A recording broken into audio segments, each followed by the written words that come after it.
Hey, what is up YouTube? In front of me is the BS6 Interceptor 650 and this video is gonna be a short ride review of this bike. So without wasting any time, let's get started.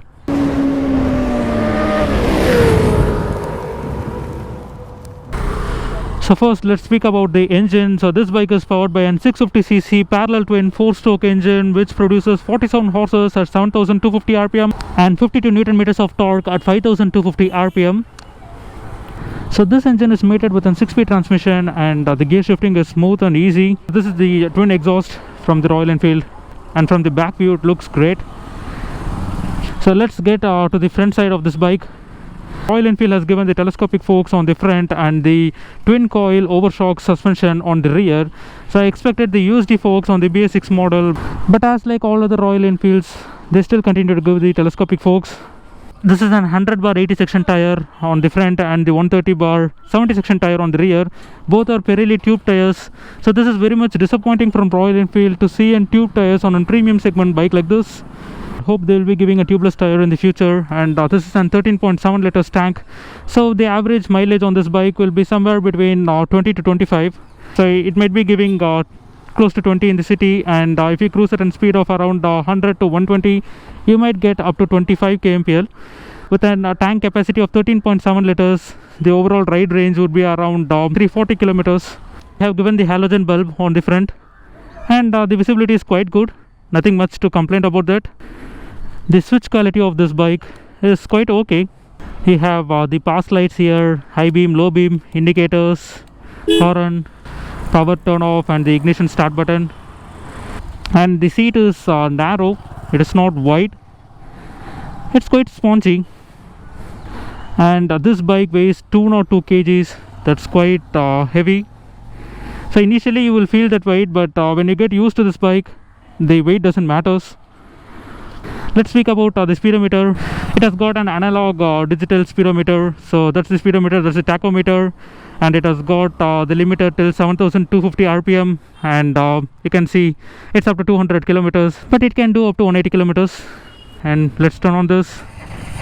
Yes, so you have the neutral. So this bike is equipped with a dual channel ABS, and as you can see, the ABS is turned on and the indicators, blah blah blah. And here you have the fuel gauge and the odometer. Let's switch this. That's on trip A, trip B, the overall kilometers of this bike. Not much of information on the speedometer. It's quite simple, and whatever is required they have given on the speedometer. That's okay. So I was expecting that Royal Enfield will give the USD forks, the slipper clutch, and the tubeless tires on the BS6 upgrade, but that's not the case. They have just given the slipper clutch. That's good, but they haven't changed the forks as well as the tube tires. So they are the same which we see on the BS4 model. Let's get onto the bike. Yes, as soon as you get onto the bike, you just feel the 202 kgs.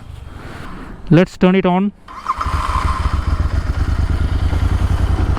Quickly I will show you the exhaust note of this bike.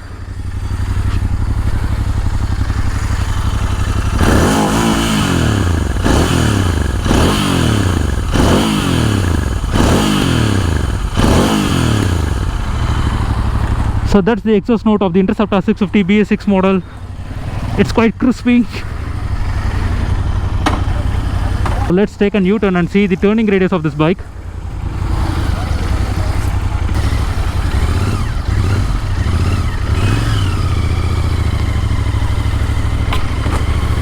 You have that commanding riding posture as soon as you get onto the bike.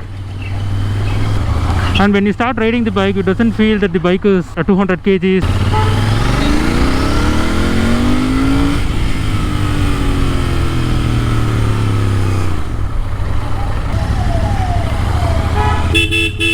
Wow, the horn is quite loud.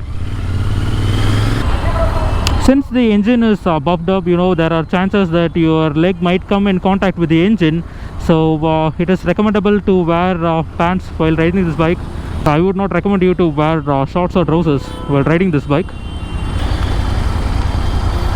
So this bike does 0 to 100 in 6.1 seconds. So the acceleration is a bit slow when compared to the KTM Duke 390, but this bike shines on the top end. It easily does 170 kilometers an hour. So depending upon the rider's weight and the weather condition, you can even push this bike up to 180 kilometers an hour, which is quite impressive. I will try to do an acceleration test on this road now. Let's see how fast the bike can pull.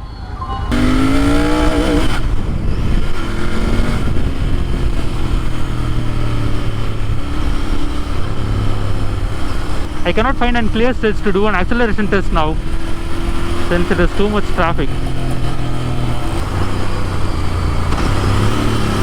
Wow, the slipper clutch does the job. Interceptor 650 has a 320mm disc up on the front and then 240mm disc on the rear, and the bite is quite great. I am very much impressed with the brake of this bike. I think Royal Enfield has worked on the brakings of this bike very well. As like other Royal Enfields, the mirror visibility is not that great on this bike. It's okay. I managed to clock 60 kilometers on the first gear.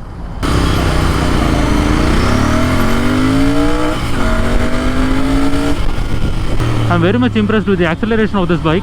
That was really quick. The seat height on this bike is 804mm and it can suit riders of all heights. The service cost of this bike would be somewhere between 3,500 to 4,500, and the service interval would be around 6,000 kilometers. But some Royal Enfield owners say that the service interval on this bike is 10,000 kilometers, so I'm not sure about it.